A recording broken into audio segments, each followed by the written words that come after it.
welcome to the trainers seminar. So it's so nice to see so many of you this evening. So a batch is on virtually. So I thought this year we could meet in person, but still cannot happen. So at least we can meet virtually.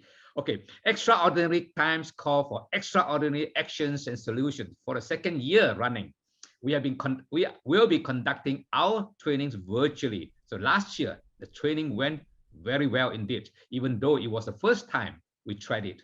So with the help of the technical support team, our trainers, team leaders, PDG Andre Suharto and PDG Rudy Baumata, and their trainer did a wonderful job. In the process, we learned a lot. So it's a great testimony on our ability as a regional leaders to change and adapt. So I'm sure this year will be no difference. As regional leaders, we come together, pool our resources to help to prepare and equip our incoming district leaders for their role next year. Our goal is to work together as a team to engage and inspire our participants, who in turn will go back and inspire the Rotarians and promote Rotary to achieve Rotary International Strategic Plan. As skilled and experienced trainers you are, we can make a positive learning experience for our participants by imparting our knowledge on Rotary Actions Plan. So on behalf of our convener, Director Surgeon Liu, I thank you for accepting the appointment. I know you have been working extremely hard this couple of weeks in coming up with a program. So I look forward to working with you during the upcoming training seminar. Thank you. Thank you for your attention.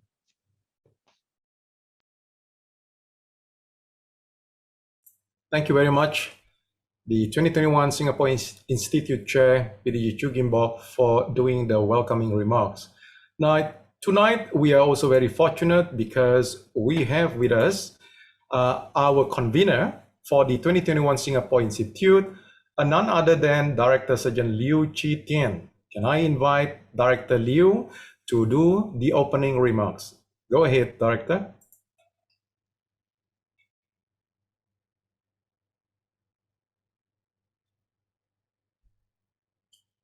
Oh, I think Director got disconnected.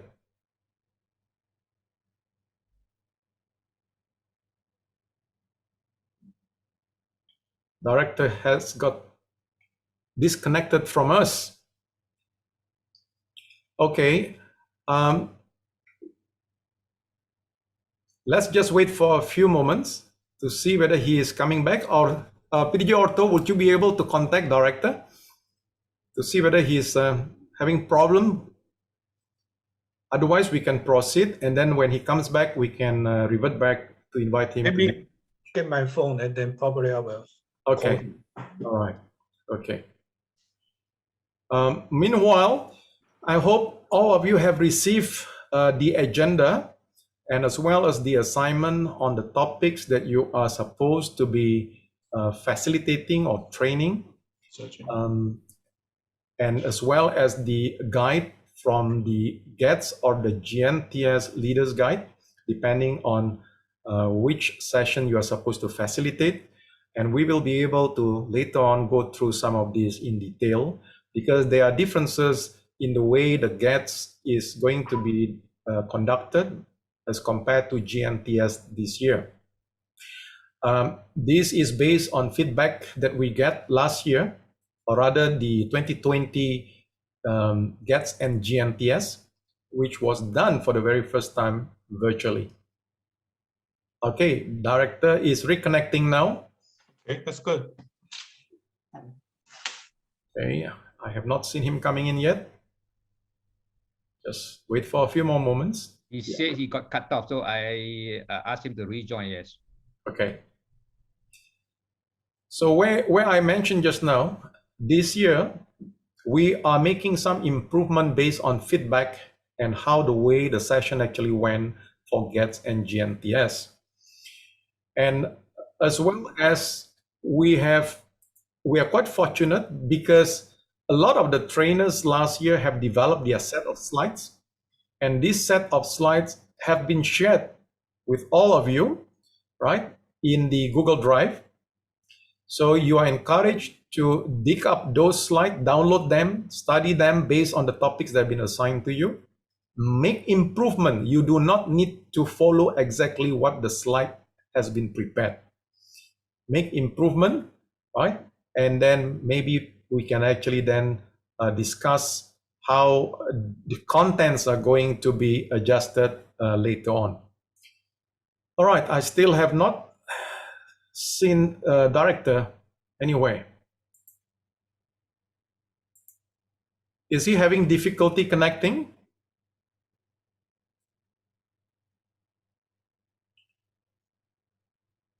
You want me to call him again? Yes, yes, please.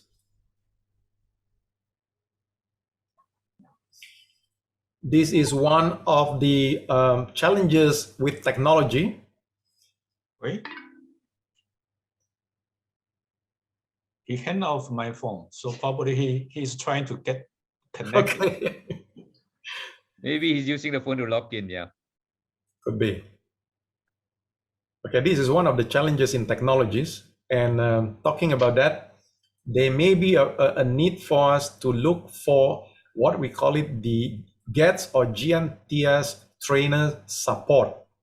That means, I think this I have not discussed this with Ortho, but because of this technical interruption, I think this is something that we may be looking at, Frank, whereby if the trainer's systems got technical challenges, then the mirroring of that, the mirror trainer will have to take over and continue so that the session will not be disrupted.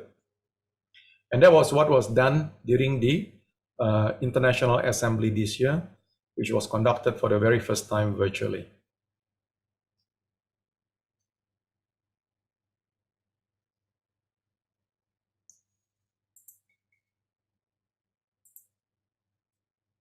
I don't see director coming in yet.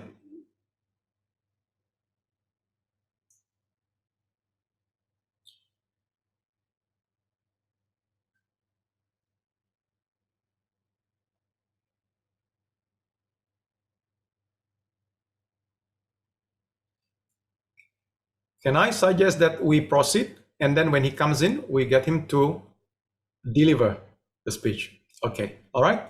So we will do that in order to not to waste any more time. So let me just go back with the slide. All right. So director is here. Hold on. Is here.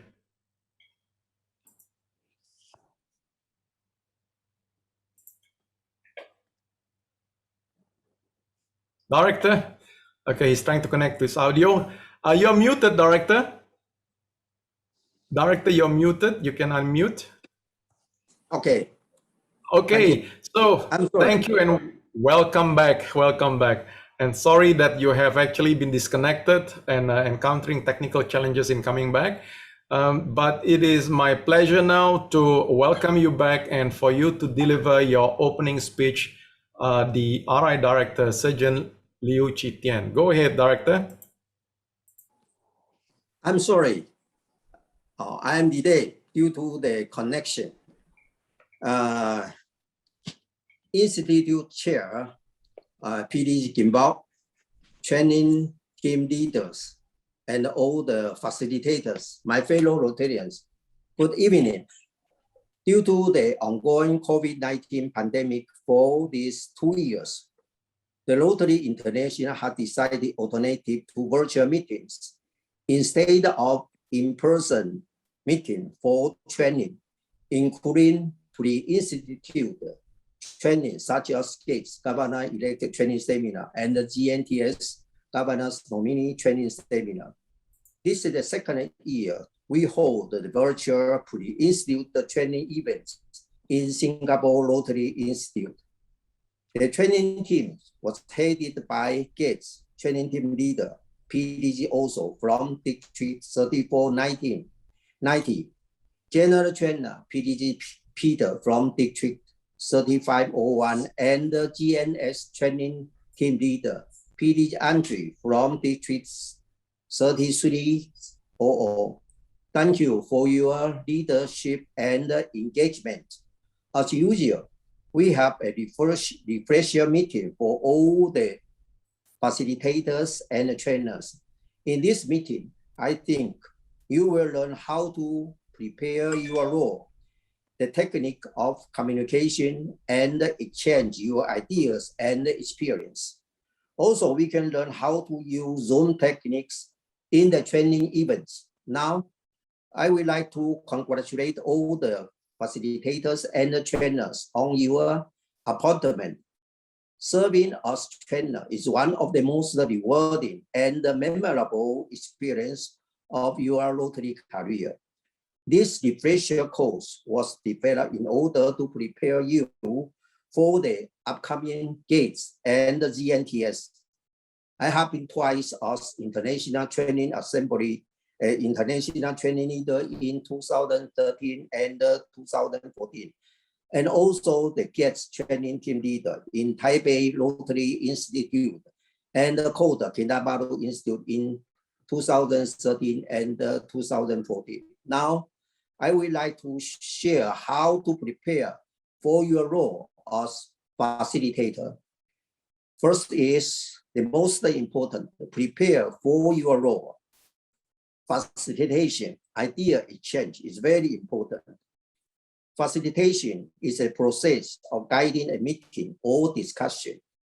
Facilitators are neutral individuals who determine and guide and monitor the structure of the discussion, so teams are able to function effectively and have high quality exchange of ideas. Your role as facilitator of the pre-institute training event is to introduce and present the topic for discussion and facilitate the exchange of knowledge and experience and keep the discussion focused on the learning objectives. Controlling the rate at which discussion moves is a vital element in the leading group. When the rate is too slow, every phase of the topic is covered in so much detail that the training ends with a number of major points not yet mentioned. When the rate is too fast, the group only skims the surface. A good discussion leader has a sense of timing and is able to monitor the pace of discussion in firm but subtle ways. You should also consider the level of experience and knowledge of the participants, which will influence how well the discussion flows. Some of the participants in a group will have substantial knowledge about the topic, while others will have very little. If the majority of the participants are not well informed, you will need to provide more information to maintain meaningful, high-level discussion throughout the time allotted. Your training material are designed to assist you in generating meaningful discussions. You should address most of the major points of the assigned topic within the established time constraints. However, since open discussion is encouraged, other points and topics will undoubtedly be raised, and you must demonstrate some flexibility in the session time frame. To be truly successful training leader, you must project a positive image to participants. That learning is influenced by the participant perception of the training leader's competence, credibility, and enthusiasm. The skills required is listening. The facilitator should be able to listen actively in order to hear what every team member is saying. Questioning. The facilitator should be skilled at asking questions. The facilitator should skillfully phrase the questions and the reward as necessary to get maximum involvement. Sharing is also very important. The facilitator should create a safe atmosphere in which team members are willing to share their feelings and opinions. Problem solving. When presented with a problem, the facilitator should help the group identify a solution rather than focus on the negative. Also important is resolving conflict. Recognize that participants will have diverse background and opinions. Conflicts among governors should not be suppressed. Instead, it should be expected and dealt with constructively, using a participative style. The facilitator should be able to encourage all team members to participate in the discussion and accepting others. The facilitator should maintain an open mind and remain neutral, not criticizing the ideas and the suggestions of the governor-elect. Empathizing. The facilitator should be able to consider the issue from a variety of perspectives. Leading. The facilitator must be able to keep the group focused and the discussion on target. Time management is very important. The facilitator must ensure all material is equitably covered. Finally, I would like to congratulate to have a successful refresher course this evening, and thank you for your attention. Thank you. Thank you very much, RI Director and our convener, for the tips on how to conduct the training for this coming important event. Those are some of the useful tips that I think we can later on deliberate on it in more detail. Without further ado, I would like to welcome our GETS training team leader, PDG Frank Hong, to be able to continue and deliberate over here with you what is in store for GETS, as well as the joint GETS and GNTS, and as well as the training program for the DGE Partners. Please join me to welcome Past District Governor Frank C.H. Hong, the GETS team leader for 2021. Go ahead, Frank. Thank you, Andrew. Good evening, all the appointed training facilitators. First, I would like to thank you all for sharing time to offer a Rotary experience to our incoming regional district leaders and to guide them serve to change lives. I also would like to express my sincere appreciation to our GNTS training leaders, PDG Andrew, for organizing this seminar, even make the virtual backgrounds for us. I believe that all of you will benefit from this briefing. My name is Frank Hong from District 3490, Taiwan. I'm the GETS team leader. Join me is the PGG Andrew Shahato of District 3310. We both have been appointed to lead the GETS and the GNTS training respectively.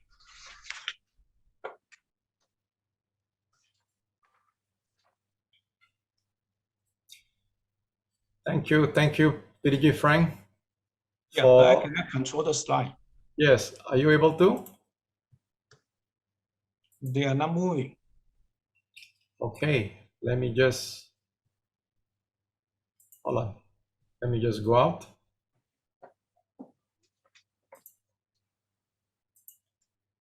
Maybe just move to the next slide and then I can keep going. Yeah. First, I'd like to talk about how to plan for the successful governor's nominee and the governor-elect training seminar this year first. Yes, good. During today's webinar, we will discuss the training plans or curriculum for DGN through to the district governor.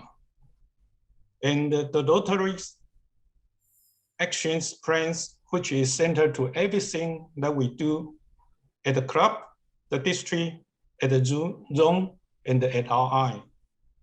We also will cover the tips on preparing for your assigned online training sessions.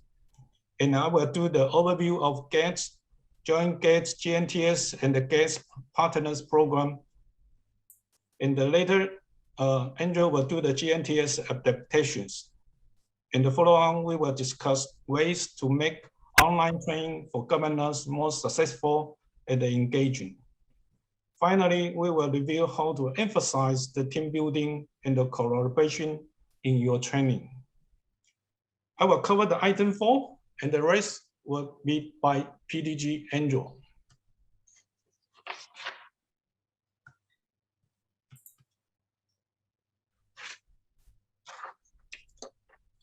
Thank you. Yeah, it's Thank still you. not moving.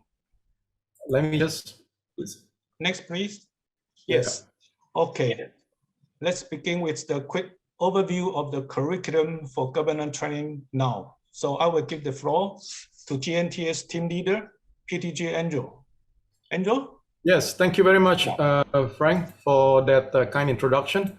And what I'm going to do now is to explain to you and run through with you the training plans from where they are right now as a governor nominee, right up to the time when they are supposed to be attending the International Assembly next year in January 2022 in Florida.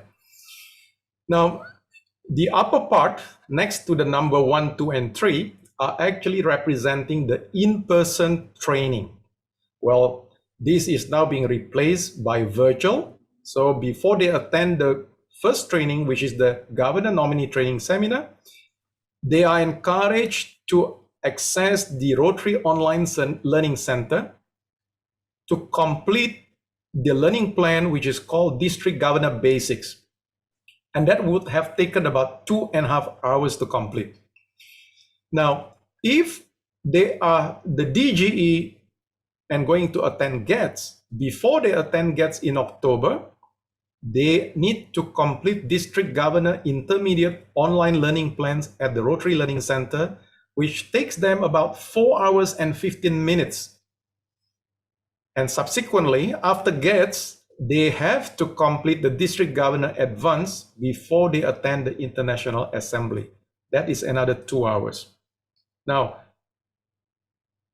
as GETS and GNTS team leader, we are able to track how many of them have been enrolled, how many of these DGE and DGNs have completed the online training on the Rotary Learning Center. The idea is that to get all the participants, the DGEs and the DGNs, to be at the same level before they enroll and sit in for the Governor Nominee Training Seminar, as well as for the Governor-elect Training Seminar. So this is very important, and I think it is encouraged that I would like to encourage all trainers to try and access this learning center so that you have an idea what are the topics and the gist of the substance and the contents that are being covered in each of the modules in each learning plan. Let me just go through with you. On the District Governor Basics, this is to be undertaken by the Governor nominee. These are the courses, there are 8 of them, right?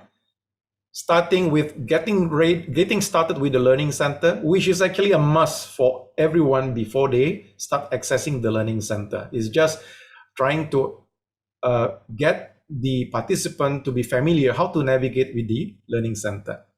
And then getting ready, District Governor nominee, working with your team, Rotary's action plan, as Frank just now, PDG Ortho was saying, this is the foundation for all the trainings.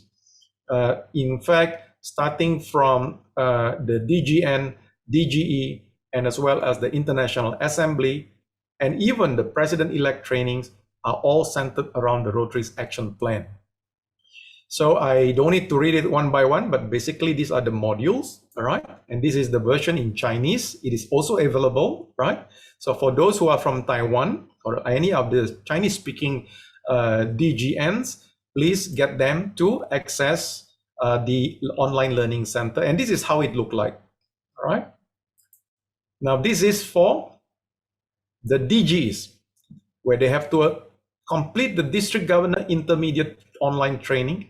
There are 11 courses, 4 hours and 15 minutes.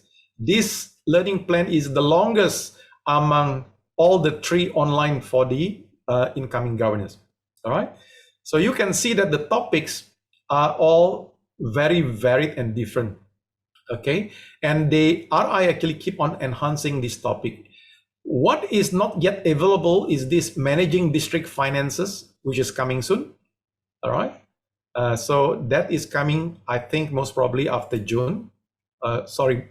after October this year. And then it is also available in Chinese. And this is how it looks like. So pretty similar to the district governor basics. And this is learning plan number 3 before they go for international assembly, right? Totaling 6 courses. But if you see from the list here, there are actually 8. The 2 are not yet available. Managing grants and funds, giving and recognition. Those 2 modules are not yet available. All right. So duration is about 2 hours. Again, it's available in Chinese. And this is how it looked like. Now I'm going to give you a set of these PowerPoint slides after we finish, so that you don't have to scribble everything that is shown on the slide, so that you can focus on what I'm going to share with you tonight. Now, these are the in-person training topics, right? Under the governor's nominee in yellow, and then the governor's elect and the International Assembly. And all this training, if you look at it, combined, right? For governor's nominee and governor's elect, although you have separate track, but the green bottom section at the bottom of this slide indicated that there are some sessions that are combined, where the governor's elect and the governor's nominee sit in together during the training in October.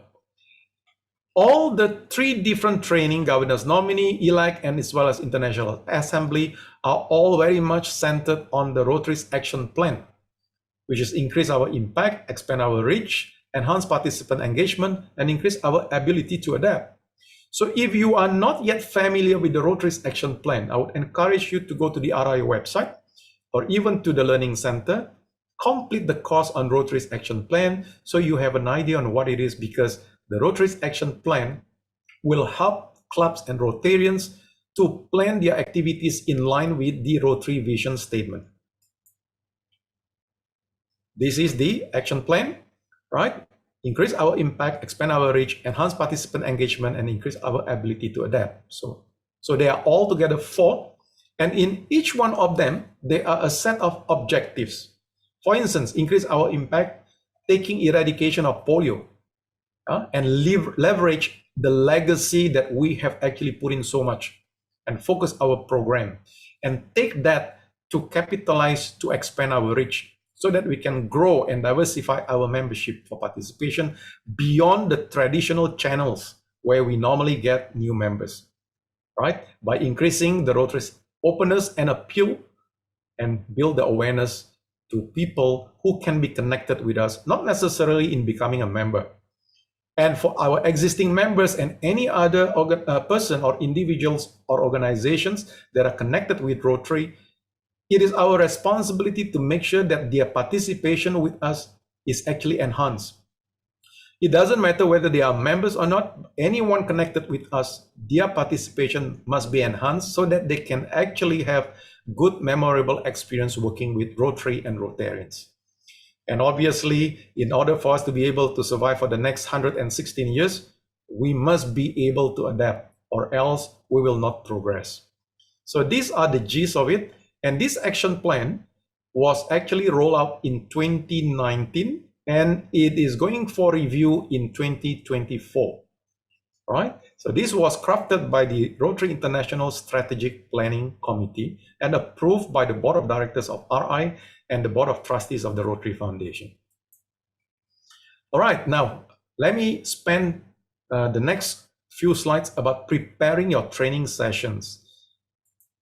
Specifically, right, before you conduct your session, I would like to encourage you to go to the Rotary Learning Center and complete at least These 4 modules, totaling 75 minutes, right? An introduction to adult learning, becoming an effective facilitator, conducting training online, because we are going to do it online.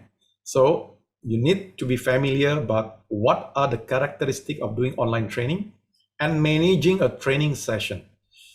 As I've mentioned earlier on in the opening just now, a number of you who are here with us in helping to deliver this fantastic training for the incoming district leaders have been as Rotary International training leaders. And these are basically already covered, right, as a training leader. So this is perhaps just a revision for all of you. And I hope that you can help fellow trainers in getting them to be on board and up to speed. The only thing perhaps for those of you who have not been familiar in conducting training online is to go through this module of about 15 minutes. All right. Now, we have GETS and GNTS Leaders Guide. I know again, some of you who are here tonight have been GETS or GNTS team leaders before. So your experiences will add value and helping us to make sure that this time it is going to be very successful with your presence and contributions. And in each of these Leaders Guide, we have some sort of like a guide based on topics that have been assigned to you. So we encourage you to get a copy of this, go and talk to your respective leader, right? Get a copy of it, because this document, for instance, under GETS, we have planning your events. So there is a document planning your events that will actually describe how the session is to be conducted, the learning objectives, and so forth. So it is important that you need to be able to be familiar with this so that you can understand what to deliver. And this on your slide right now in front of you on the screen are the joint sessions for GNTS and GETS, where they will mix along together with the other 35 DGEs, right? We have 35 DGNs, 35 DGEs, so 70 of them sitting in one session. I'm giving you an example. Preparing to Lead is a 75-minute session. This is for GNTS. And you see on top here, the 4 boxes, which are actually very much aligned to the Rotary's action plan. Now, the 2 boxes on the right, which are actually marked in gold color, means that this particular session, Preparing to Lead, is very much confined to enhance participant engagement and increase our ability to adapt. And the format of this session is actually an idea exchange. So it's an interaction, all right? And there is a set of learning objectives, and the DGN and DGEs will also have their workbook. So as trainer, we would like to encourage you to download this copy of the workbook and get familiar for the respective session that you have been assigned, so that you know what are the possible questions that may arise that you can prepare offhand. And there is also a timeline at the bottom of your screen on the left-hand side. Like, you know, this Preparing to Lead session is divided into 4 sessions, 4 sub-sessions. Introduction for 5 minutes, building your team 35 minutes, working with your team, review and reflection. But bear in mind, right, later on I will tell you that all the session in GNTS is actually 1 hour, 60 minutes. And I will tell you the reason why we do that. So therefore, you are not having 75 minutes, you are having 60 minutes. So you need to plan which and how much of this subsection to be reduced. All right. This one is about understanding your district. Again, the 2 gold colored boxes indicated that this session is more about expand our reach and enhance participant engagement. It has got learning objectives, and it tells you which page of the workbook, right? And the subsection. Again, it's not 75 minutes. The virtual session will be 60 minutes. Now, this particular one is in GETS, preparing for the International Assembly. This is a GETS topic, and it's for 30 minutes, but you see it covers the 4 areas: increase our impact, expand our reach, enhance participant engagement, and increase our ability to adapt. Again, this is actually a panel of discussion, but I will leave this to the GETS team leader, how the adaptations and adjustment will be done. He will actually describe that with you later on. We also have, as I mentioned, the workbook, which we need to give to you, right? The Governors Nominee Training Seminar workbook, as well as the Governors Elect Training workbook. You need to read this in order to understand and help you to prepare. All right. So read the Leader's Guide, understand the goal of the session, the learning objectives, deliver an interactive session. RI Director, Surgeon has already mentioned this is about adults learning, right? It is not about us as the trainer, it is about the participant. So what we deliver must be participant-centric. It is not about us. We must do less talking and we must let them do the talking and the discussion. We only facilitate. But in the GNTS sessions, we have two separate approach. First, there will be a trainer for 10 minutes and then followed by the breakout session. So for the trainers portion at GNTS, you will do presentations only and not facilitation. The facilitation will come in during the breakout session. I will talk about that later on in detail. All right. Now, in that guide, please read the section on before the session, what you need to prepare, and also remind the participant what they have to prepare. All right. So this will be the homework for the participant before they sit in for the next session. There are some preparatory work that they need to do. So adapt your sessions. In this case, we are adapting to 1 hour so that in each session, in each day, we only have 2 topics. Each topic is for 1 hour. The reason is that we are following Rotary International guideline whereby each day of training for virtual is limited to not more than 2 hours. All right.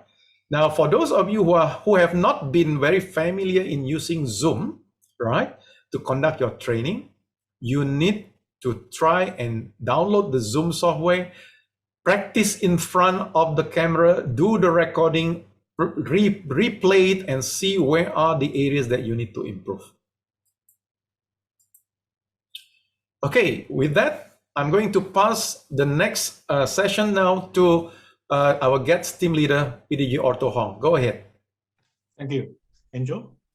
So in the first part briefing, PDG Andrew covered the training plans for the DGN through to district governor, the meaning of Rotary's action plans, and the tips on preparing online training sections.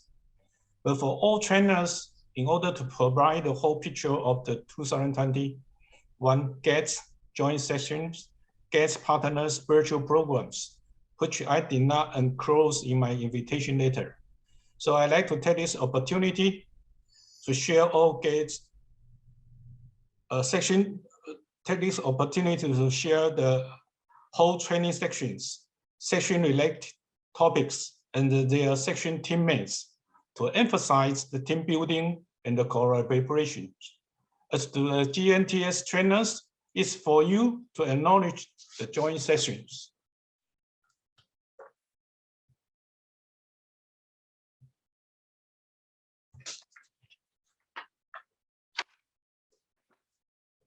Okay, due to the ongoing COVID-19 pandemic, this year's training section events are still held virtually, the second year in a row to do so. However, we had great success last year and made a great example to follow. This year's preparation just needs a fine-tuning of length. So this year will also be a 12-hour training event with the 2 hours a day, covering 2 sessions each day. The event will span through October 11th to the October 30th. The first day and the last day are joint sessions. Another joint session is on the October 25th on the topic of managing your district for 70 minutes. The commander would like to offer DGEs and DGNs a graduation ceremony with a more relaxing atmosphere, which will be scheduled on the October 31st, the day after the closing session, not on the last day of the training. Some of the 12 Taiwanese DGEs in Zone 9 have language barrier, so a GETS Mandarin track will be available in half of the section on different days with another training team. That means on the second and the third and the fifth day of the training sessions, the trainees in the English track will be down from the 35 to 23, allowing more time for interaction. The 12 DGEs from Taiwan will be in the Mandarin track. As of GNTS, Andrew arranged the Mandarin speaking trainers to lead the breakout room discussion in their mother tongue. As Mandarin mentioned already in his briefing, all sections will begin with the learning objectives and will end on the question and the answer and the reflection as well.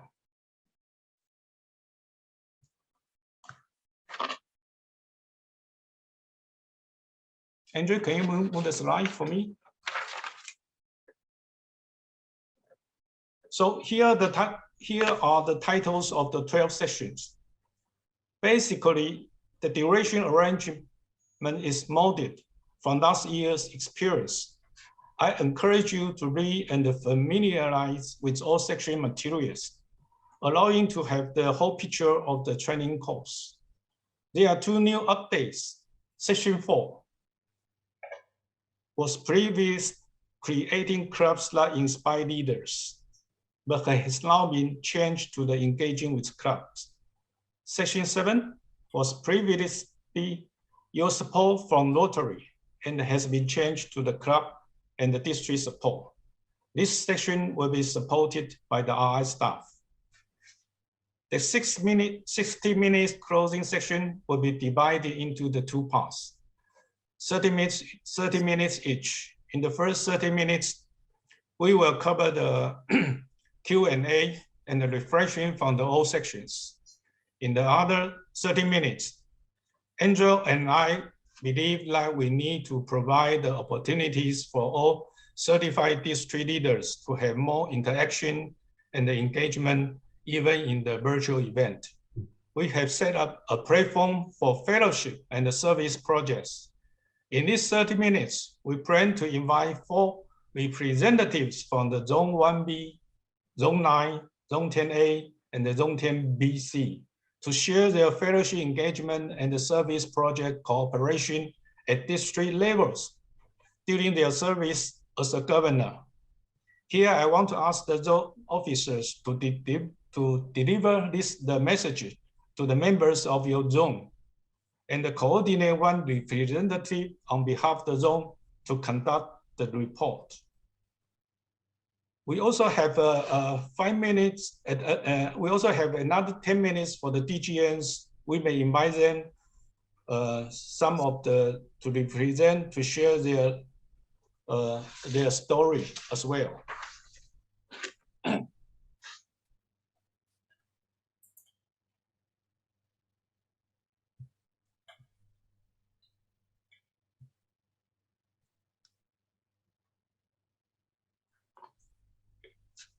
The opening day is a joint session that involves all DGEs and DGNs. In the beginning, we will have an opening ceremony, inviting the chair to give the welcome remarks and the convener, Surgeon Liu, to give the opening remarks like today. Then Angel will talk about the logistics and the housekeeping. All partners are invited to attend this ceremony. After that, Peter and I will start the section that focuses on our plan for Rotary's future, which is the action plan for 30 minutes. We need this section because we know that there is a big gap between who we are as an organization today and who we need and want to be.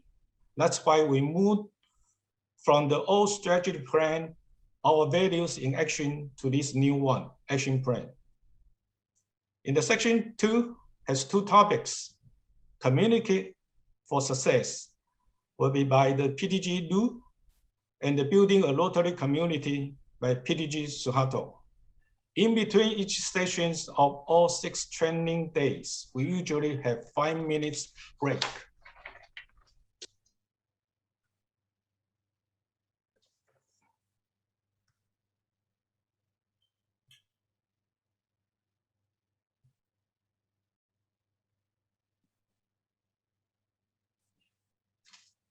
In the section 3, we will have a PDG Lim and a PDG Nikado to lead the motivating your district.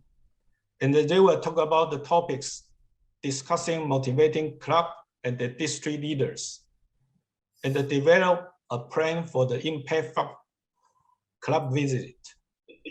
In section 4, we will have a PDG Amend and the PDG Suado to lead the engaging with clubs on the topics, discuss the importance of positive club experience, and strategize making training events innovative and inclusive. Most of the session will cover 2 topics and will be led by the 2 trainers. If you share the same section, I encourage you to all to be sure to communicate with each other while preparing and to share slides when you are ready.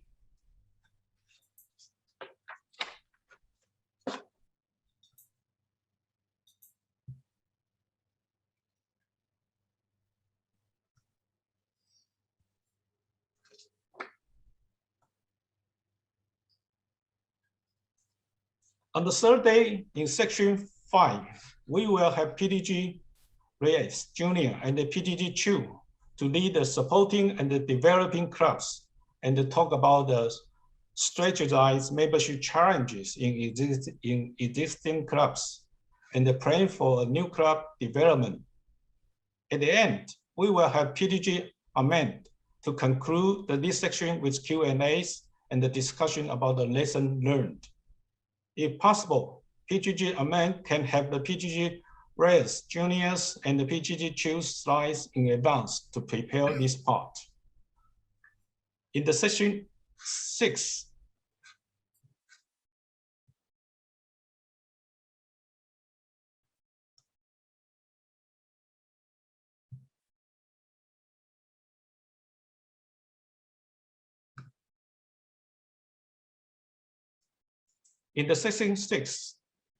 we will have PDG Chen and the PDG Falcon Jr. to lead the preparing for the International Assembly on topics, understand program and goals, and begin preparing for the International Assembly and advancing your district. The last topic, advancing your district, was previously titled Understanding Your District last year, and it was already in GNTS. After discussing with Nick, I changed it to the Advancing Your District. 2 suggested key points tie into this section title. 1 is DGE can prepare for the story about their district that they want to talk about and what kind of the suggestions they are looking for. They can then keep these stories and the question in mind for the discussion at the International Assembly. 2, we can discuss about the updated diversity, equity, and the inclusion statement. I believe PDG Falcon Jr. and the PDG Pauline both have received my forward emails from the Nick.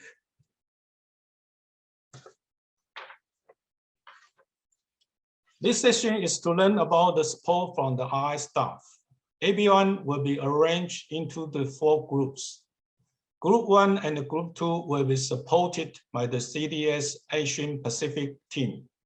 Group 3 and 4 will be supported by the CDS SPPO team. The timetable will be the same as last year's.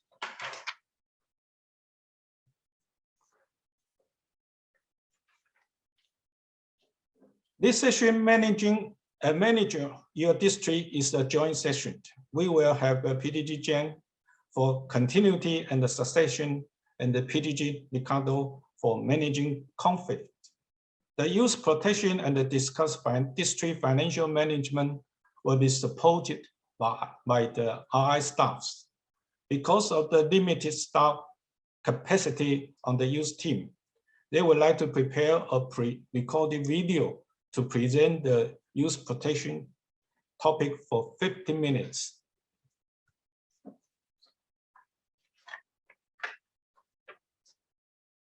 All of session 9 will be about the foundation. So we will have the RRFCs, and the EMGAs from each zone to lead this section. I have arranged the PG team to lead continued support of TRF funds and the PDG chain to explain the district and the global grants. I invited PDG Salim to talk about the new policies about the DDF, and the Taiwanese EMGA Naomi will cover the updates on the EMGAs. Last but not the least, I invited the PDG Anis to chair the Q&A section and the discussion about the lessons learned in this session. Again, please share your slides and communicate frequently with each other. If necessary, I'll be happy to coordinate.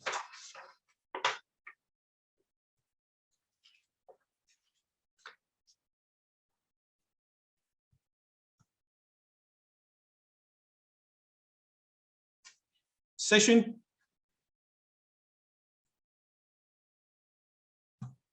10 is about promoting our brand and our story. We will have the PDG Castillo to discuss the importance of the Rotary brand. PDG May to talk about the use of storytelling. I invited the PDG Hassan to assign the DGE's homework from plan to action.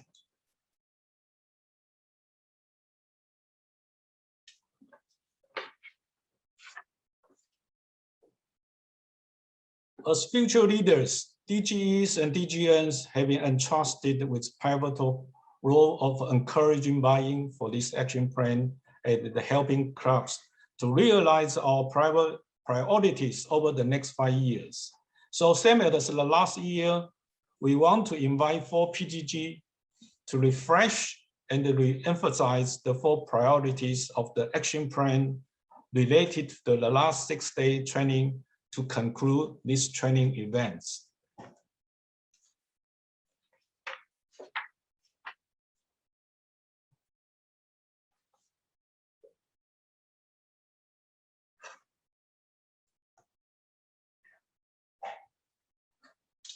And in the final section, Angel and I will review all the courses and answer and address the question from all DGEs and DGNs.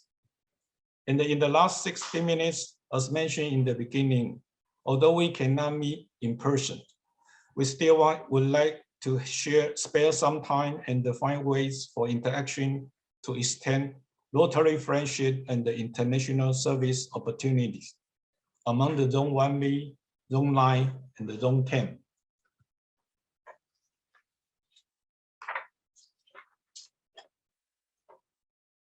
For the GETS Mandarin track training, please be advised that the virtual training days are planned on the October 13th, 21st, and the 26th.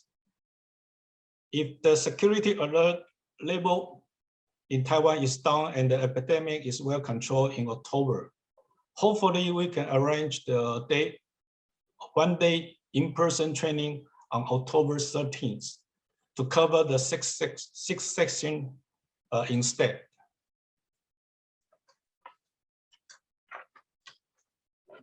The 6 sections and all topics arranged in the 3-day Mandarin track are the same as the English track. So I will just quickly go through the names of the assigned trainers.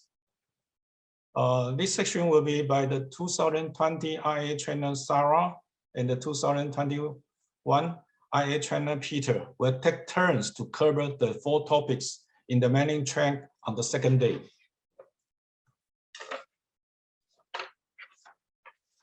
On the 3rd day, in the Mandarin track, RC PDG Campbell and the PDG Venture will cover section 5, supporting and developing clubs.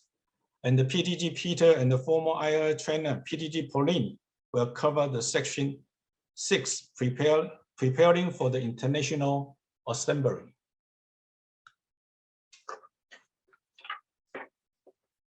Section 9 is about the foundation. Originally, we plan to invite PDG Lim as a special guest trainer outside of Taiwan to lead, explain, and support district and the global grants virtually in Mandarin.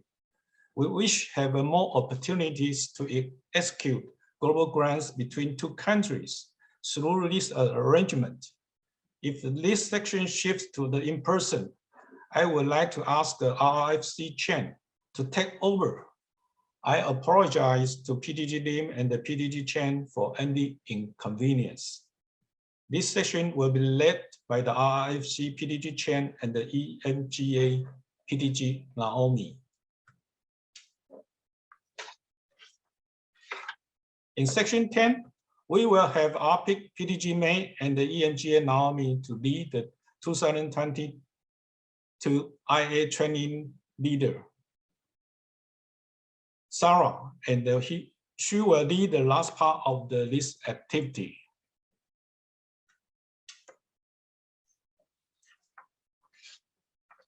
In the partners program, all partners are invited to attend the officially opening and the graduation. The program includes 3 100-minute training section and the 180-minute training section in English. The Mandarin track is available on different days. So at most, we will have 23 DGE's partners in the English track and at most 12 DGE's partners in the Mandarin track.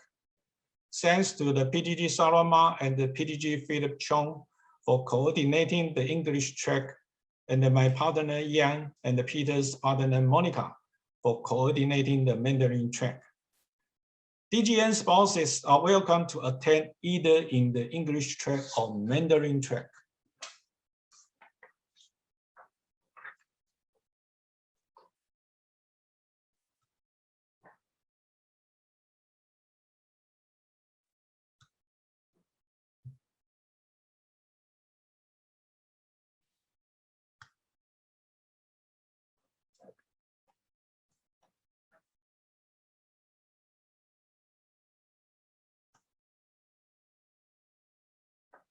Besides the official opening and the graduation, there will be 4 sections in the partners program: Rotary at district level, the Rotary Foundation, membership development, and the Rotary public image.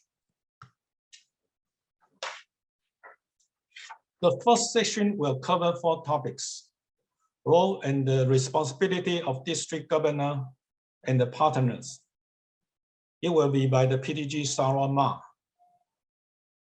Rotary in your district by the IPDG Manisami, and the event planning guide by the PDG Oliver Ong.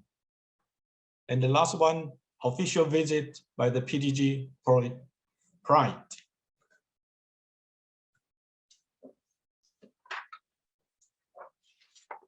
As the session 1 in Mandarin track, Madam Yang and the Madam Monica will lead this section together.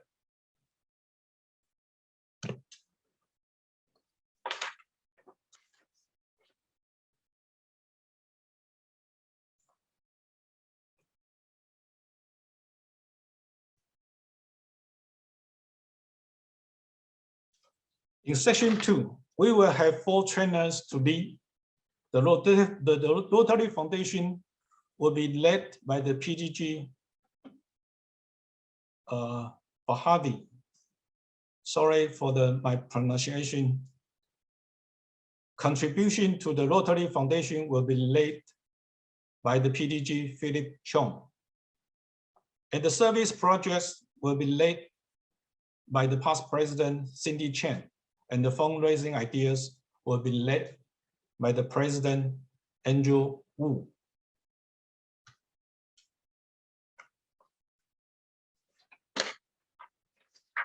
In the Mandarin track about the Rotary Foundation, Health MGI Vice Chair PDG Nelly and the PDG Naomi will take turns to cover these 4 topics.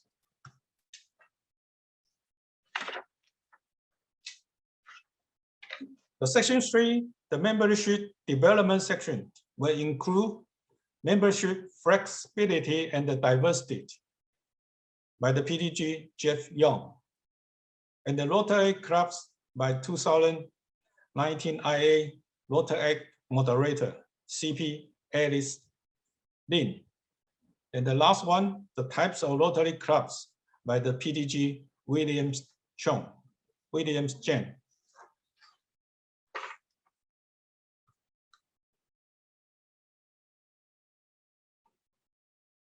Membership development in the Mandarin track will be led by the PDG Sarah and the CP Elias Lin.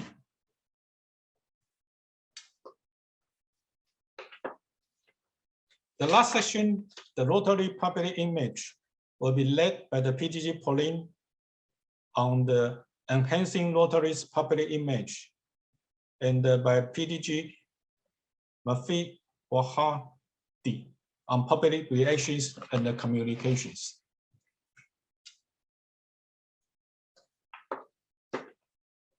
The Rotary public image in the Mandarin track will be led by the PDG May and the PDG Aki.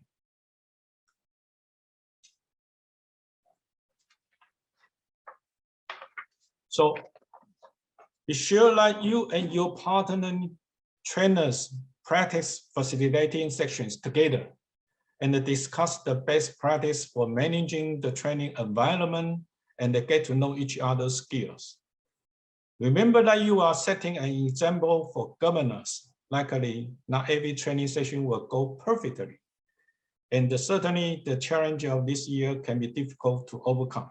But working together to create a rewarding and engaging training section to the governors are not impossible through practice. Finally, I do hope this trainer seminar orientation will bring all trainers the first step towards expand our reach, increase our impact, enhance participant participation, and increase our ability to adapt. So thank you for your attention. That's about my overview of the GETS and the GET joint session and the partners program. So I will give back the floor. I will give the floor back to the Angel to continue the rest of the briefing. Angel? Yes, thank you, Frank, for that kind deliberation for the GETS and as well as the GETS Partners program. Let me just remove the some of the items over here. So with that, I'm going to talk a little bit more in detail about the GNTS adaptations, right? What adaptations that we're going to make for those who will be conducting or involved in the Governor Nominee Training Seminar. As I mentioned earlier on, in front of you here, there's a table that I'm showing to you, whereby the Leader's Guide actually recommended duration of each session is listed over here. Let me just show it so that you can actually see my cursor clearer. This is the Leader's Guide. These are the recommended duration for each of the session. But for the purpose of the GNTS virtual, we are confining everything to 60 minutes. But the total is 420 minutes for all of them. And there are actually 7 topics. Well, one of them is actually conducted by the RI staff about the regional support by Rotary. Okay, so let me just turn off this part. Okay. Now, the approach for GETS is that what I would like to do over here is, as I mentioned earlier on, the main trainer for each topic is given 10 minutes to deliver the key messages. So you can use either just by discussion or off the cuff or through a script, or you want to prefer to use a PowerPoint slide. I will leave that to you. But I would encourage you to perhaps come up with some set of slides, because so that there is something for them to bring back home, right, after the session. After the 10 minutes that the trainer spent to deliver the key messages, then there will be idea exchange. This is where the 35 DGE and DGNs are split into the different breakout rooms. One room for the Chinese speaking, and another room for English speaking, right? Therefore, I have a set of facilitators for the Chinese speaking. They are from Taiwan. And the trainer that spent the first 10 minutes will continue with the English session breakout room. Don't worry about having to move the rooms because the Zoom technical support will be brief. And all you have to do is when you are finished, you just tell them, okay, we're now ready to go to our breakout rooms, and they will transfer each one of you to the respective room. So you don't have to worry about the technical part on that. All right. Now, after 15 minutes in each of the breakout room, both participants in both rooms will come back for a 5-minute review and reflection.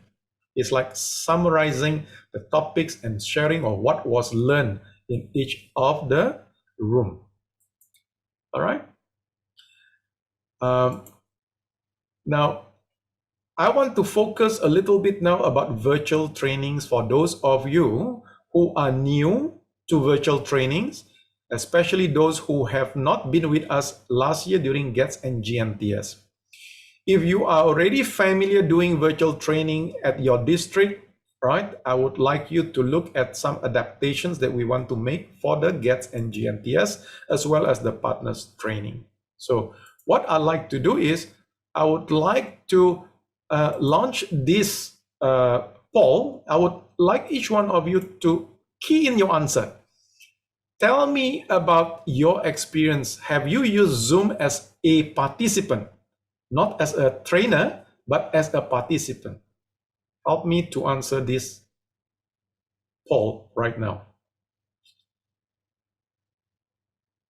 Okay, I have 21 of you who have responded. 20, 25, 27.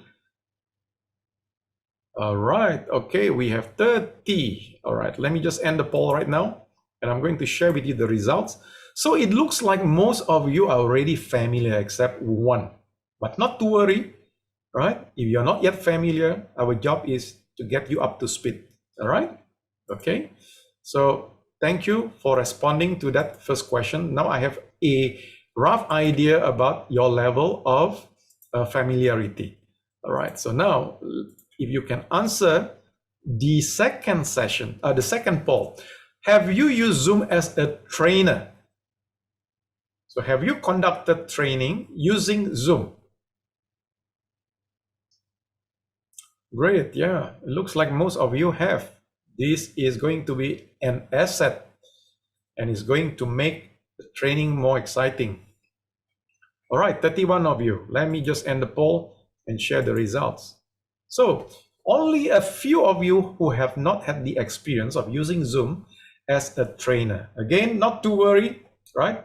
Perhaps you can either get back to PDG Ortho or me, right? And then maybe we can have a separate session to go through this, all right?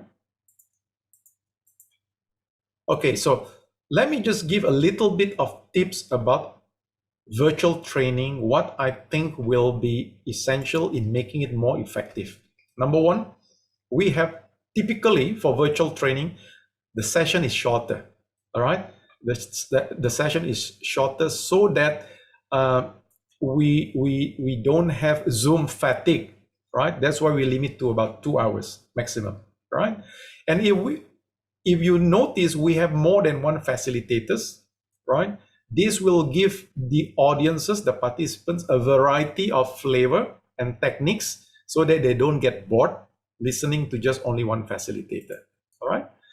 So you need to plan and manage the discussion by giving enough opportunities to every participant. So when you are conducting the training, especially those who are conducting in the breakout room for discussion, have a piece of paper and a pen and be familiar with the audience's video images and try to remember who have been answering your questions or participating, because you do not want, like an in-person training, you do not want a specific participant dominating the session, right?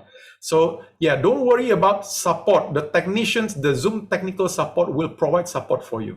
All you have to do is you need to be able to know the features in Zoom, what you want to incorporate into your training, and be able to share screen as the minimum you can. If you think that you are not comfortable in sharing the screen, you can get the Zoom technical support to share the screen for you. All right. And the other part is having someone, as I mentioned, the Zoom technical support to support each of your sessions. So you don't have to worry.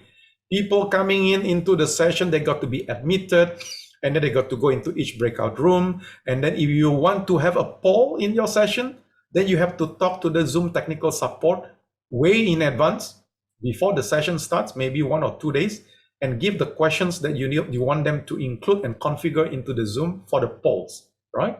And then tracking questions. Sometimes they may actually send messages on the Zoom chat box.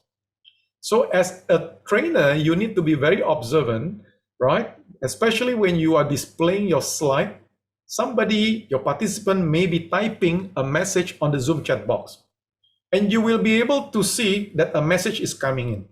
So you need to be able to multitask in a way, right?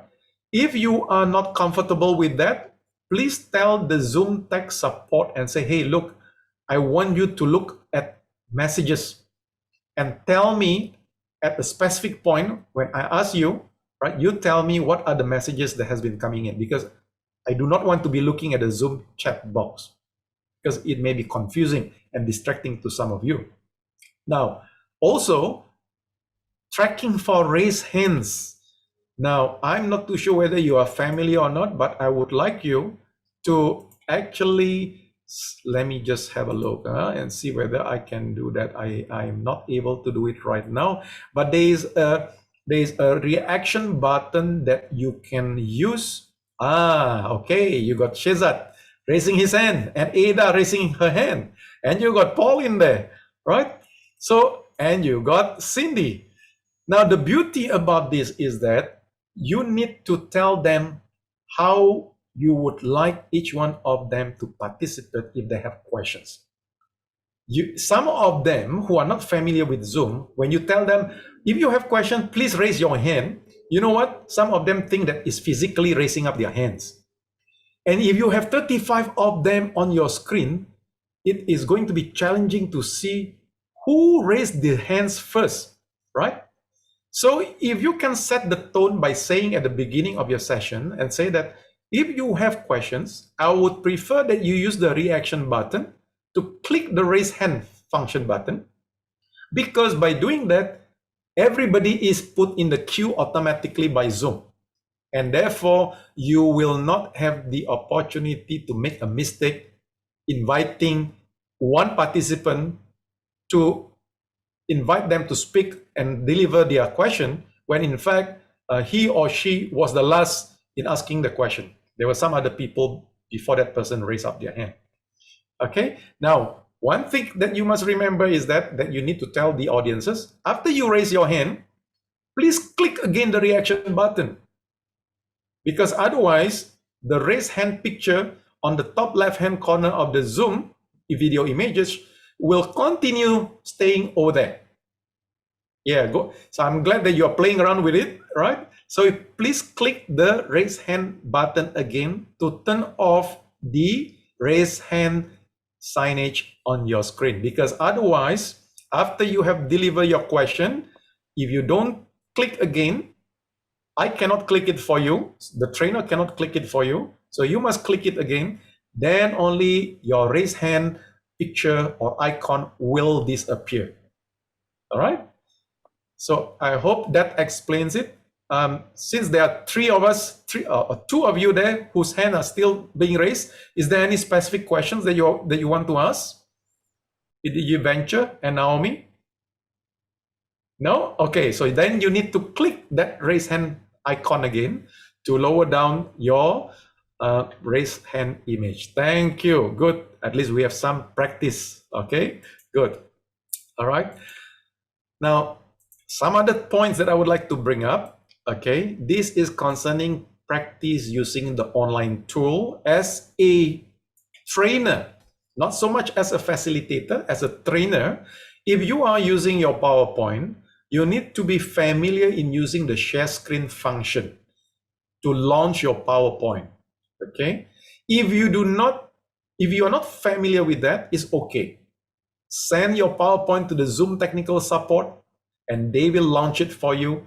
But the trick is that if they are controlling the movement of slide from one slide to the next, you may end up asking the Zoom technical support to say, next slide, next slide, next slide. And to some of the audiences, it could be quite annoying after some time, especially if you have a lot of slides. So what you can do is maybe you can say, all right, in my next slide, I'm going to show you, and the Zoom technical support will have to listen and then click to go into the next slide. All right. Or alternatively, if you have a script, share that script with the Zoom tech support so that the Zoom tech support will know when to move to the next slide. All right. Of course, ideally, the best is you are able to control the slide on your own. Okay. And it is not difficult. It's just a matter of practice. That's all. Not to worry about the technology challenges. All right. But very basic things that you need to get familiar with is mute and unmute. I think all of you are very familiar already. And renaming your video image. So nearer the time, I think PDG Ortho and myself will come up with the standard naming nomenclature, what the trainer should put as their name on the video image. All right.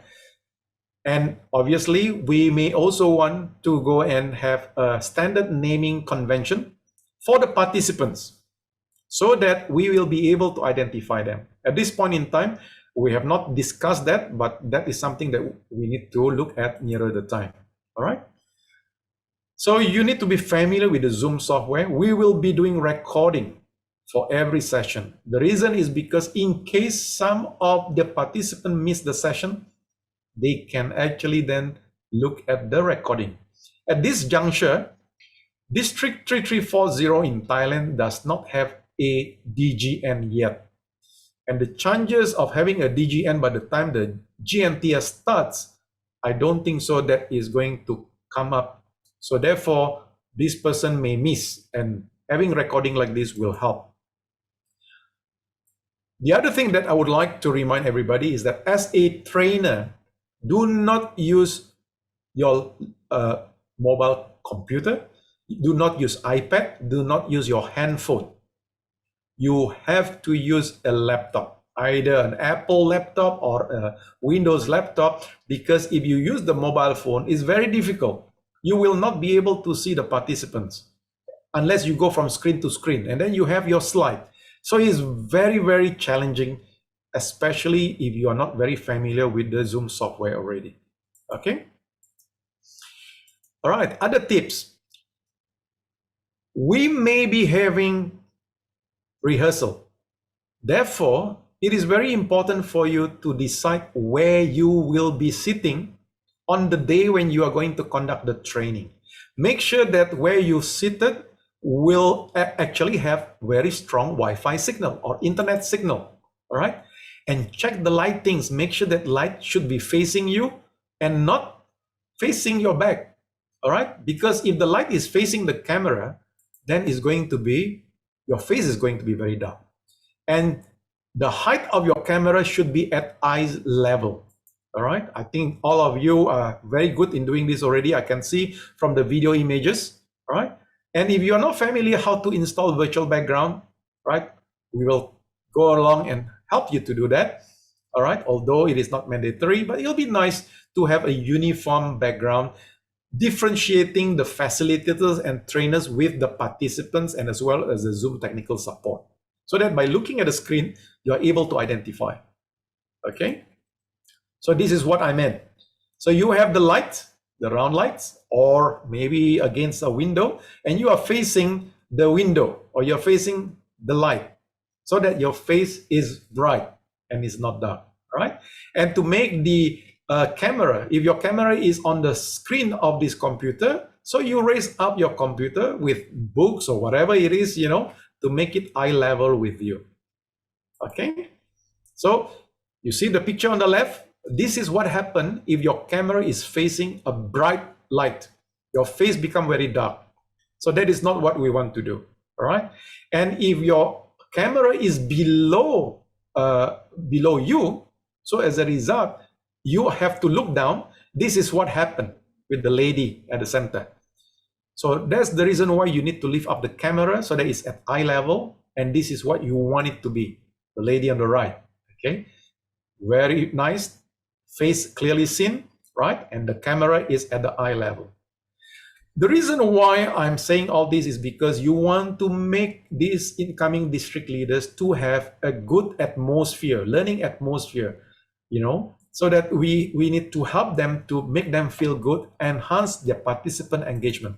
All right. Some of the key Zoom features, right? I'm going to share with you. If you look at it at the bottom here, you could be quite familiar with some of these icons. This is most probably more than what you normally have. Okay, like for instance, live transcript. I have live transcript, but you may not have it. Okay, and you may not have the breakout room. I have the breakout room, and you may not have the support, but you have this icon, reactions. That's where you press your raise hand button using the reaction icon over here. All right, and share screen is where you share your screen. I'll talk about that a little bit in detail. This is what I call the Zoom chat box. So somebody sending you a message, all right, sending you a message, and you can actually read. Okay, let me see. This is what it is. So the button on the left, bottom left, if you're using a laptop or a computer, right? Mute and unmute is just clicking this mute and unmute microphone. If it is already unmute with a red line across, you click it again, it becomes unmuted. All right. So you can speak. Right. If there is a red line across, that means the microphone is off. Always be aware whether your microphone is off and on. All right. And this is what I meant by the raise hand icon. So it is actually here under the reaction, right? You click raise hand. After the participant finish having their questions answered, they must be reminded to click the raise hand again, because otherwise it will still be there. All right. There you are. I think you have already proven it just now. The result of clicking this raise hand icon will show this. So the trick is that if you have these 3 persons showing on your screen, so which one do you answer first? This is the person that you should be answering first. He was the first one who raised up his hand, followed by this lady, followed by this man. All right. So that's the reason why, if possible, you encourage the district governor nominees or district governor elects to take this raise hand function if they have a question. It makes it easier for you rather than getting them to physically raise up their hand. All right. So this is the share screen function, the one marked in green. By clicking this, right, you will be able to be brought up to see the different kind of options here. So this is actually one screen, right? So the screen actually is running. It shows over here. So if you click this screen will be shared with the audiences. All right. Now, forget about this unless you are playing a video or you're playing a music like what I did just now. If I'm playing a music, I got to click this box on the left, on the right. Otherwise, it may interfere with the bandwidth, because you must remember not every participant has very good internet signal, right? So just take note of that. By clicking this, it actually optimizes the streaming and the transmission of the video and the sound to the recipient's computer. All right. This is something that we do before the start of the program.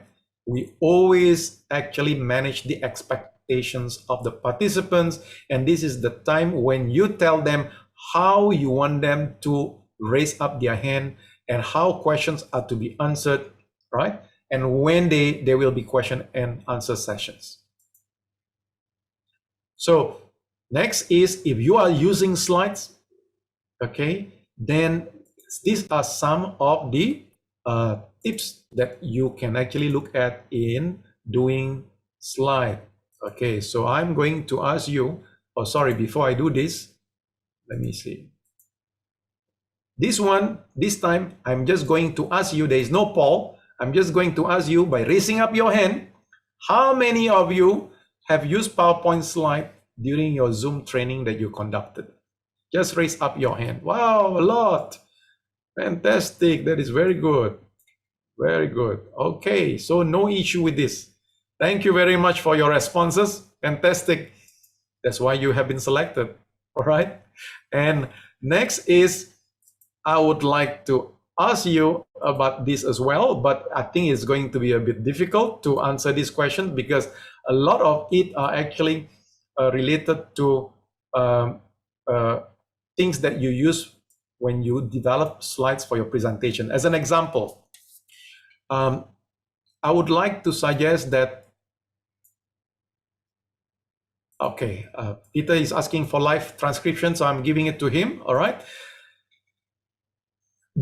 Take these tips on the right, the 8 answers on the right as the tips, right, for you when you are using your slide. Insert slide number. You see the slide number on the right of my slide, on the top right.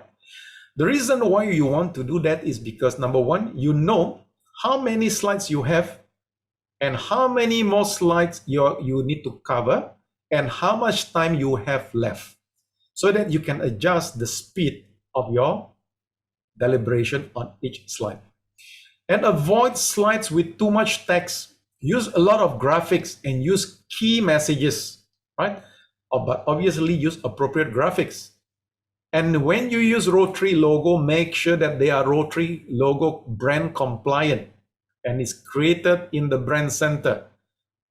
The virtual background that you are using has the Rotary logo on the top right of your virtual background. That has been created in the Rotary brand center, so it's brand compliant. Because we do not want to be talking about public image as a trainer to the incoming district leaders, and we are showing them the wrong way of using a Rotary logo, non-brand compliant. And I can tell you today, there are still governors who are actually using wrong Rotary logos. And the messages that is going to be conveyed to the audiences, to the Rotarians in the district is that, oh, because he or she is a governor and is using that logo, therefore that logo must be correct. And the resulting effect is that you will be actually at some sort of like endorsing it, right? Naomi, do you have a question? And Philip? No, I see your raised hand still up there. Okay, all right. I just want to make sure that if you have question, I'm answering that right now. Okay. I will be sharing with you template of the PowerPoint, right? In case you need to use them, so that the slides are consistent from one trainer to the next. Yeah. Now the trick with PowerPoint is that you can add your own script or notes at the bottom of each slide when you are developing your slide. But when you show it onto the audiences as a slideshow, you will not be able to see the script. So what you can do is you can print the script, right, with each of the slide as a guide for you. Because you know what? Just in case your internet line is down, what are you going to do? Right? So if you have this printed, you can continue with the session. So always have something as a fallback measure. All right. So item 7 there, check for typo errors, spelling and so forth. And use reasonable size fonts. Don't use small fonts, because remember, what you see on your PowerPoint slides could be reasonably sized fonts, but when you display it as a slide on the computer, it could be very small, right? Minimum size of the text is 16 to 20, right? That is what I'm suggesting you to do, right? Okay, so I have already covered this. Minimize animation on slides, because you know what? If you have a lot of animation on slides, the bandwidth of the internet signal may not allow that animation to be transmitted smoothly to the participant's computer, right? Rule of thumb, if you have 10 minutes, I suggest you only have 10 slides. Rule of thumb, but there are exceptions to that, depending on how fast you're going to cover for each slide. So rule of thumb is 1 slide per minute. So if you have 10 minutes being allocated, do not have 20 to 30 slides, because it's impossible for you to cover that many slides given such a short time.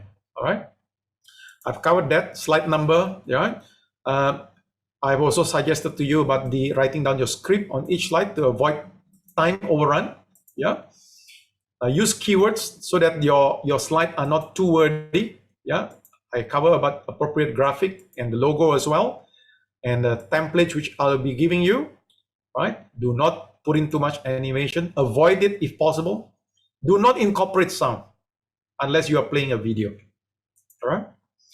And make sure every slide, once it's completed, you send it to the Zoom tech support so they have a backup copy in case anything technological disruptions occur during the session. All right? So that's very important. Team building and collaborations. As you can see, there are a few of you involved in each session. So we would like to make sure that you have a team building exercise, work together, make sure that it's coordinated. For the GNTS, the trainer slides need to be given to the facilitator who will be facilitating in the breakout room, right? So that they know what the contents of your materials are in advance. So try to get connected by through each one of us over here. If you already are not familiar with one another, get to know each other, right? And enhance everybody's engagement by helping each other to upscale. So especially those who have been International Assembly training leaders, you have a lot of experience, a wealth of experience with you. This is something that you can help your fellow trainers to upscale, no matter which level they are at right now. Be open to accepting new ideas by trying and experimenting, okay? We can increase the impact in what we want to do if we are united to make sure that the impact will transcend to the district leaders, all right? So with that, I have actually covered all what I wanted to cover. And this is the schedules, right? Let me just go through the first line, the GETS English. That is the one in green, all right? Everybody start on 11th of October. That is when the opening ceremony is with session 1 and 2 for English, for Mandarin, and for GNTS. GNTS is in light blue. The GETS Mandarin is in darker blue. All right, so you can see this. And the DGE Partners English, for English, you have the opening, and then you have 16th of October, and then 16th of October, 20th of October, 23rd and 25th of October. DGE Partners, you have 13, 18, 21st, and 26th. And then you join the graduation. All right, so you can see that there are gaps in between. The joint sessions are on the 11th at the opening, and for DGE and DGN you have 22nd and 23rd, all right, as well as 25th. 22nd and 23rd are separated between the DGNs and the DGE between Philippines and the rest of the district, all right, the rest of the zones. Okay, now important date for trainers who are developing your slide. Please make sure that the slides are submitted to each respective team leader, that is PDG Ortho or me for the GNTS, PDG Ortho for the GETS, on or before the 15th of September. We want to have a look at the contents of your slide, okay, before we can finalize it, we fine tune it. Once it's done, then we can actually share it with the rest of the fellow training leaders. Okay, with that, I end my presentation. We can actually now have Q&A. All right, thank you very much. The session is now open. You can unmute. And we got DGE Ortho and myself over here. If you have questions, please feel free to ask us. Any questions so far? Please feel free to unmute. Raise up, click the raise hand button if you have. Okay, Leo, go ahead, and then followed by Sam. I just want to ask the problem of time management of the slide. Because I have previously the regional training center, the speaker before me overtook the time and nobody was done it. So when it came to my turn, I had to write. So I think some management of the slide was very important so that the next speaker will not be expected. That's my concern only. Thank you. Management of the various. Yes. Even if they cannot finish, you have to end it. You cannot be continuing on, then we come to our turn. Then the other facilitator will cut my slide. It's not fair for me. That's what I'm trying to say. Thank you. Okay, GETS leader, do you want to respond to that? Yes, Pop, I'm talking about the Angel to schedule the rehearsal run, maybe for each section 1 week before that. So I plan to do the rehearsal run, and so make sure that everybody is under control about the time arrangement, because each session only have at most have the 20 minutes, and the rest will be down to the 5 or 6 minutes. So I think the time control is very important. Through the rehearsal, hopefully we can control that to have the to put each trainer have the exactly finished on time. Yes. Thank you. Yes, so we will, that's the reason why by looking at your slide, on the 15th of September, the latest, we'll be able to assess whether you have too much slide or not. And then we'll have rehearsal. So then we will be able to fine tune it to make sure that you do not overrun. Thank you, Leo, for raising it up. Sam, go ahead. Yes. First of all, thank you very much, both Ortho, PDG Ortho and you. Your communication is crystal clear to make it understand. I have one question. Sure. Are you providing any templates for the slide? Yes, I mentioned it just now. There will be template they will be sending to you, most probably by tonight or tomorrow. Okay, good. So your communication is absolutely clear. Thank you. Simple. And I think we can take it as a presentation skill session. Thank you. Right. Thank you for your question. You can click your raise hand icon again to clear off your raise hand icon on your screen. And then you can go muted. Next is Oliver. Good evening, PDG Andre. Hi. I would like to ask the question if it's okay to mention if the participants going to Florida would be vaccinated or not. Is this a sensitive issue? We have not received any instruction from RI on that. Right. The last information I received is that as at this juncture, the training is being planned for in person. Yes. But I think it is, the situation is so fluid that it can change at any time. But what they are saying is that should there is a need to change from in person to either virtual 100% or hybrid, they are ready to do that. Okay. In my presentation, is it okay to mention that it's recommended that all the participants should be vaccinated or not? Or should we just keep quiet on that? I think that best to be answered by RI, maybe during their session with the CDS. Okay. What do you think, Ortho? Can you say that again? What's your question? Yeah. Sorry. May I just interrupt? Sure. Okay, because of the different local laws and due to the data protection, requesting people to tell you whether they are vaccinated is not legal, at least not legal in Taiwan. So at least for Taiwan, I don't think I can ask that questions to my DGE. Okay. Okay. Thank you. Okay, thank you. So it's better to just keep it quiet. Yes, I think it is better that you tell them to contact Rotary International Okay, thank you. during the session with the CDS. Okay. All right. Thank you. Okay, you're most welcome. Next is we have Pauline, right? Yes, my question is that since we some of the sessions is only for 20 minutes, we still need to do to act as facilitator, meaning that we still have to ask questions and ask for raising hands, right? Yes, that's right. So we cannot use too many slides in that case, because sometimes even for a single question, you might spend a few minutes on it. Yes, you got a point there. Thank you for bringing it up. Your experience as an international trainer will help a lot. Thank you, Pauline. Thank you. Yeah. Okay, Mufid.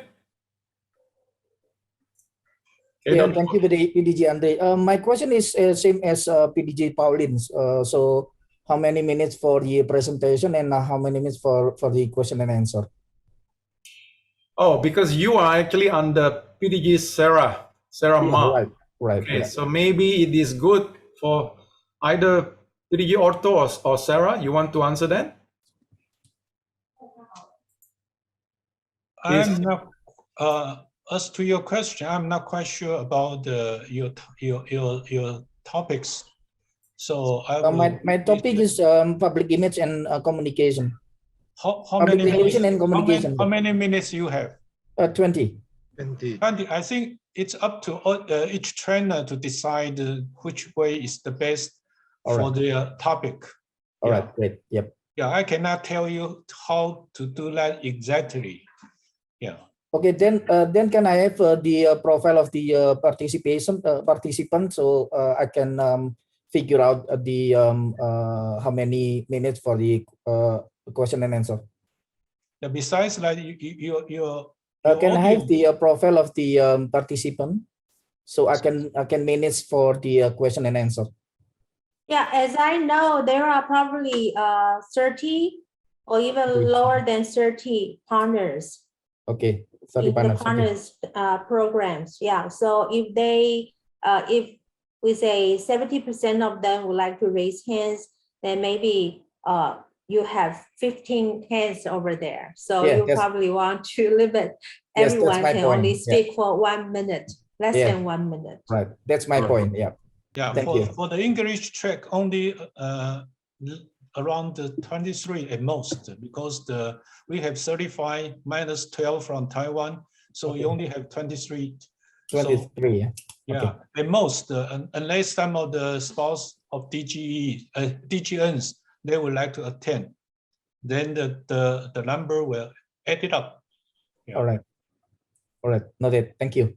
PDG Mufid, we will be able to know the exact numbers once the website for online registration is up. Okay, that website is currently under construction. I think the first draft should be out anytime soon. That will require all DGE, DGN, and their respective partners to register. Okay. Right. Once that is done, we will be able perhaps to tell you the numbers, how many of them. Okay, thank you, PDG Andre. All right. Okay. Yeah. Peter. Oh, Jason. Yes. Is that Peter or Jason? Peter? Yes, Peter. Okay, Peter? Go ahead. Yeah. This is Peter speaking. I don't have a question, but I just expressed very thankful to both of your leaders, your kindly arrangement for this program, specialized at the GETS. And I'm very appreciative of that on the date of 13 October, that they will have a one-day concentration on the Mandarin speaking for our GETS. It's very important day for our Mandarin, our mother tongue speaking. I think it's very, very nice for our participants. And another program for the GNTS, this is also very kindful that even there will be separate in the breakout room one room for the English, the other room for the Mandarin speaking, for their discuss. It's also very, very important. So I just emphasize for those two policy. And one day I have to emphasize that is that true that on the 15th September, that most of our trainers hand-on material we have to submit to you. Is that right? Yes, that's right. For GNTS, you. you submit to me, but for GETS, you submit to PDG Ortho. Yeah, okay. And Thank you. I also like to ask the PGG Sarah to take care of the partners program. I mean the slides. Is that okay, Sarah? Sure, definitely. Okay, thank you. So which means that those facilitators for the DGE partners, you need to submit by on or before the 15th of September, your deck of slides to PDG Sarah. All right. Okay, Jason. Let me. Hi, Andre. Hi. I need to check what will be the level of IT support. Will the participant able to unmute and mute themselves? Okay, at this point, we have not come up with any specific plans. But, you know, one possibility is that maybe we may want to call them.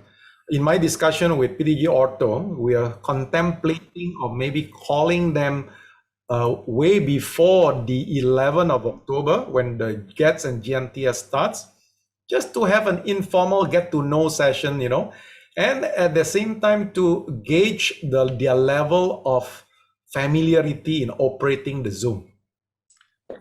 The reason why I ask this question is that facilitators are encouraged to enhance participant engagement. So if they are not able to unmute themselves, it will be a problem. Yes. There again, if we allow them to unmute and mute themselves, there will be some participant that will have some noise disturbance. That is the reason why I asked for level of IT support, because the IT support will be able to mute that particular person if there's some disturbance, right? So Yes. because we have gone through so many trainings and sometimes it's very annoying. And although the facilitators may set tone, but there again, people do forget, right? Yes. So please take note on that, and we may need the IT to support on this. Yeah, that is part of the scope of work for the Zoom tech support, to look out for participants who either accidentally unmute themselves, or there is a possibility for them being disconnected, and when they come back, and assuming that they are using iPhone to connect, and when they configure their Zoom, when they download Zoom software on their iPhone, they can configure it not to allow the host to unmute them or to mute them. All right. In fact, tonight, there are two of you who are using mobile phone that I cannot mute. But luckily, there was no noise coming out from those two. Okay, last thing is that, as you know, when the sessions are on discussion, sometimes it's difficult to control. So I know that there's a time constraint. So we'll appreciate if the moderator can say, if the time is up, 5 minutes to round up. So we know, no matter how, we have to end. You're referring to the Zoom technical support No. Would there be a moderator? No. No moderator. No. Then who will control? Because some that means for like us, whether we finish or we don't finish, we still have to end on time, right? Okay, the Zoom tech support, based on what we have done so far lately, and in the trainings that I have conducted, the Zoom tech support will remind the facilitator and the trainers when your time is going to be up. 3 minutes, 2 minutes, 1 minute, right? By making ringing a bell, a faint sound of a bell, right? Good. The first ring is 3 minutes, second ring is 2 minutes, last ring is 1 minute.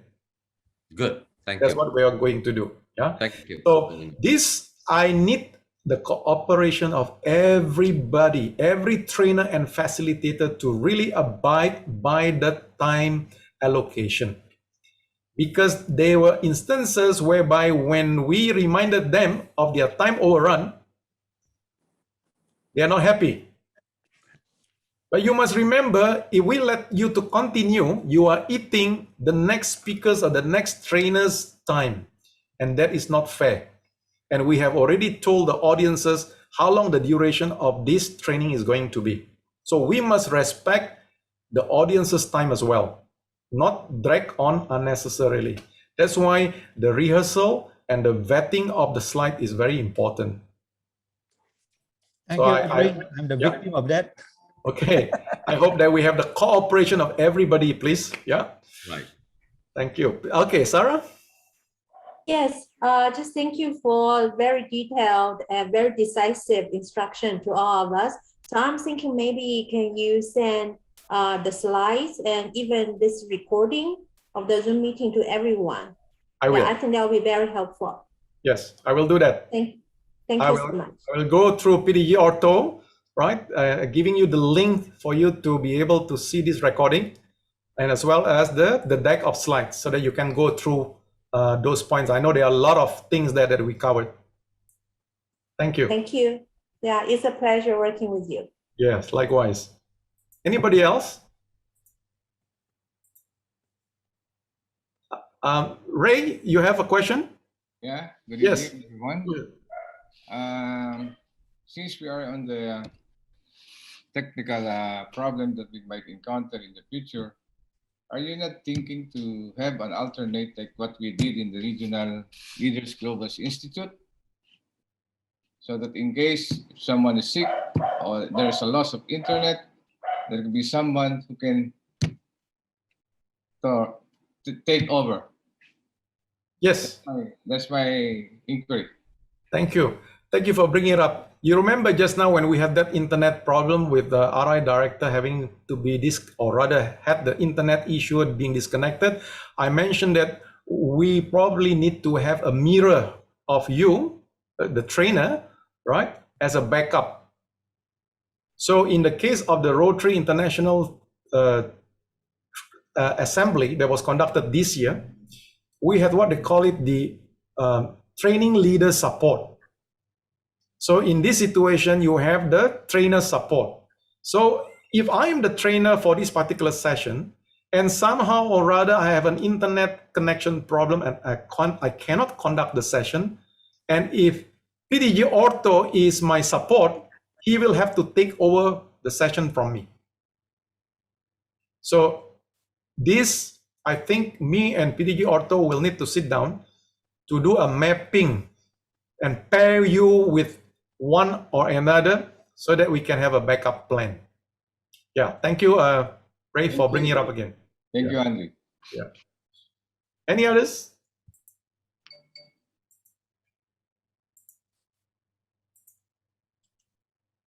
No? So it looks like everybody is quite clear on this, right? Don't worry if you're not so familiar with Zoom and the technical implications. I know some of you, it could be very overwhelming, but not to worry. We will handhold you, right? We will handhold you. Just shout and allocate a time, and we will sit down and get the Zoom tech support to go through with you, right? Until you're comfortable, right? You must be comfortable in conducting your training online, because if not, it will be bugging you on your mind when you conduct your training, and your participants will be able to feel it, that you are not at ease, right? They can see from your body language, from the tone of your voice, and they may not be comfortable. So remember the action plan, it says we must enhance participant engagement. Okay? All right. And I'm confident each one of you will do your best and give these incoming district governors as the necessary tools for them to shine the year better and better each passing year. All right. If there is nothing else, then I would like to ask, all right, Director Surgeon, do you have anything else that you want to convey before we close the session? First, I will share the preparation of the 2022 International Assembly. Up to now, the RI staff who prepare for the 2022 International Assembly, the best one is the International Assembly were conducted in hybrid. They expect 50% of the DGE will attend in person and 50% will attend virtual. Most of the DGE from United States, they can properly attend the in-person training. And from other countries in the world, maybe they can't. If you will attend the in-person training before October 20, you should complete your 2 doses of vaccination. If not, you don't have the certificate, you can in-person international training assembly. And the in-person training and the virtual training is separate. The in-person training were according to the original schedule from the January, I forget, 20. January 9 to 20. And the virtual will be held from January 25 to February 9. So they are separate. If the COVID-19 pandemic is not improved, the situation is still very serious. The International Assembly were conducted like last year, virtual. And according to, I forget who asked if, because this year, the pre-institute GETS training will be conducted virtually. If the trainers, the facilitator, have emergency situation, they should inform the GETS or GNTS training leader as soon as possible. Ask the other facilitator to act instead of their absence. It's my opinion. Thank you. Thank you very much, all right, Director Surgeon, for enlightening us about what is coming up in the 2022 International Assembly. PDG Ortho, is there anything that you want to say before we close the session? Yes, thank you. I hope you will benefit from this briefing, and the most important thing, we have all the slides emailed to me and the PDG Angel by the September 15th, and all the partners program in English track will be sent to the PDG Saras. So if we have the slides as soon as possible, we can just screen it and make sure everything is uncontrolled. So after that, probably we can schedule the rehearsal run for each day. So make sure we have the time control and the IT support as well. So later on, I will discuss with the Angel about any issue raised today about the IT support, about the Zoom meeting. So I think hopefully we have a successful GETS and the GNTS training seminar. Thank you. Thank you all for attending today's. Thank you very much. So with that, before everybody goes back, can we have a group photo? And if you can just turn on your camera and adjust your seat, making sure that you look at your best. I'm going to take a snapshot of everybody and have a smile. All right. Okay. 1, 2, 3. Okay. Thank you very much. And I will share this photograph with all of you. Very good evening, and thank you for being with us. And it is a pleasure to see so many of you familiar faces. And I hope that we can get to know each other better when the pandemic is over, to have the opportunity to meet. A very good evening. Good night. Good night. Thank Good you. night. Thank you, Andre. Thank you. Thank you, Arthur. 谢谢你。谢谢。 Thank you. Good night. Good Thank night. you. Good night. Bye everyone. Bye. Bye. Hi, Will. Bye. Bye. Bye. Bye bye. Hi, Jeff. Good to see you all.